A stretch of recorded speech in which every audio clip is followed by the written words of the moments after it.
Hello, my name is Brittany Bell. I'm a second year student at Central Carolina Community College. And today I'm going to be giving you guys the African American project for my English 232 class. The title is called Being Black in Modernized America. The purpose of this project is to engage with a member from the African American community in order to gather primary source material regarding society and culture and gain knowledge about current issues that affect the African American community. In this video, I will be using my grandma, Dion Glenn, as a primary source along with 4 other literary sources.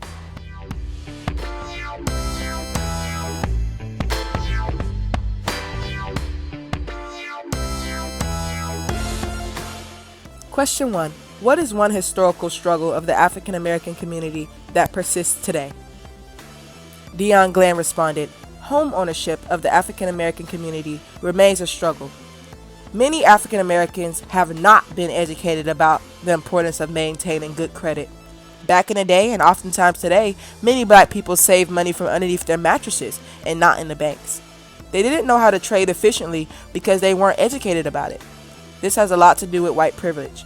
White people have more generational wealth to pass on because they received the education required to succeed financially.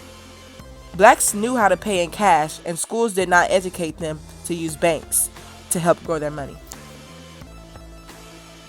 Question 2.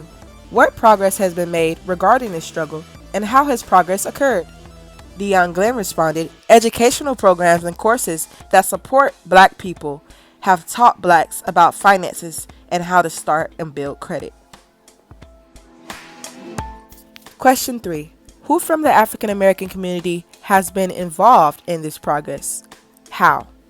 Dion Glenn responded, the NAACP, also known as the National Association for the Advancement of Colored People, allowed black people to buy homes in nicer areas.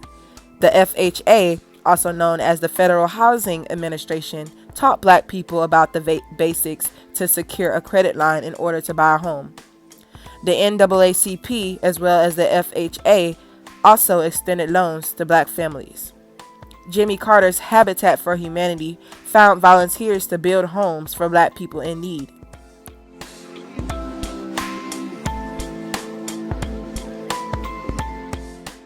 Question 1. What is one historical struggle of the African American community that persists today?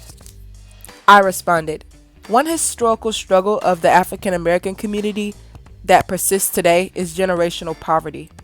Black people were brought to America as slaves and were forced to work from the bottom of the social class pyramid and try to make it to higher levels. This remains a challenge because black people are still being unequally treated today. Black people do not get the same benefits as white people. I believe that color should not matter because we are all people and we should all be treated equally. And we should all share the same unlimited opportunities. Question 2. What progress has been made regarding this struggle, and how has progress occurred? I responded, there have been numerous steps that have been taken to help resolve this issue. Special government acts such as the Civil Rights Act of 1964 outlaws discrimination based on race, color, religion, or national origin.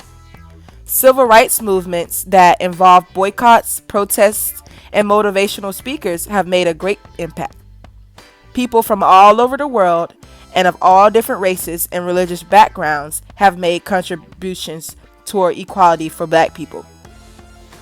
This ongoing progress started from the earliest slave rebellions to violent and nonviolent protests that still happen today. Being black in modernized America today is an ongoing fight to a greater freedom and equality for all people, including blacks. Question 3. Who from the African American community has been involved in this progress? How? I responded, Dr. Martin Luther King had been involved in this progress because he helped fight for equality for black people by planning nonviolent protests as well as promoting them and motivational speaking. He remains a prominent activist for civil rights today.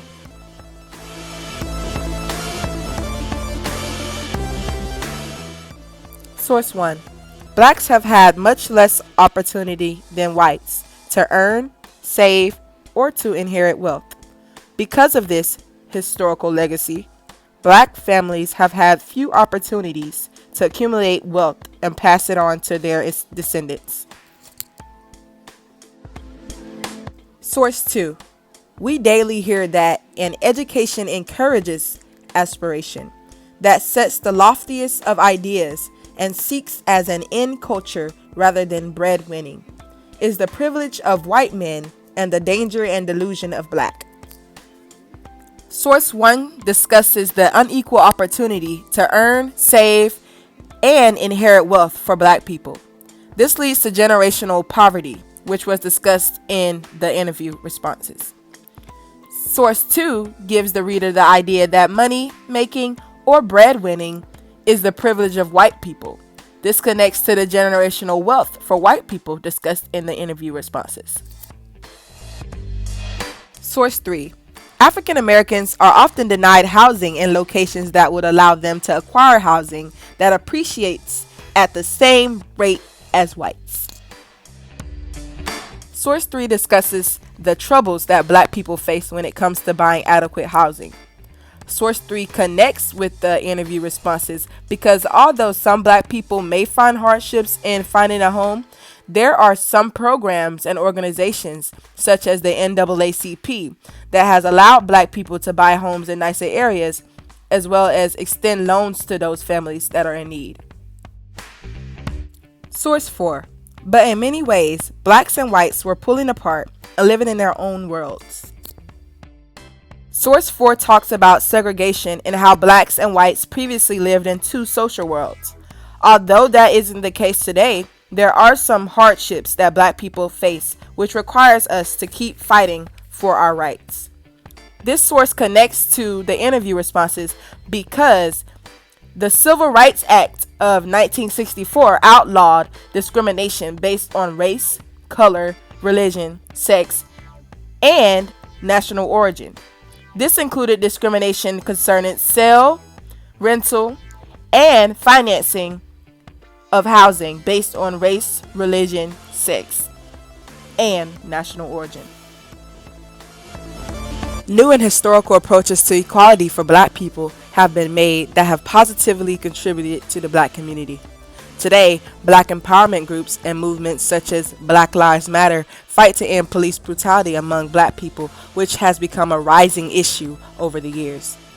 I believe that a formal apology for slavery in the United States needs to be given to the African American community by Congress. Both sides, black and white, need to recognize the wrongs of slavery and see the impact that it still makes on our lives today. The federal government should be willing to make amends for a brighter future for all, including black people. I also believe that there needs to be more educational programs and courses that teach students about finances, housing, and goal setting before high school graduation. I would like to do more research on the people who are not black that actively stood up for black people in their rights. Shout out to Miss Queso. This has been a very dope project. I really enjoyed doing it. I used iMovie to create this project. Thank you for watching. Have a blessed day.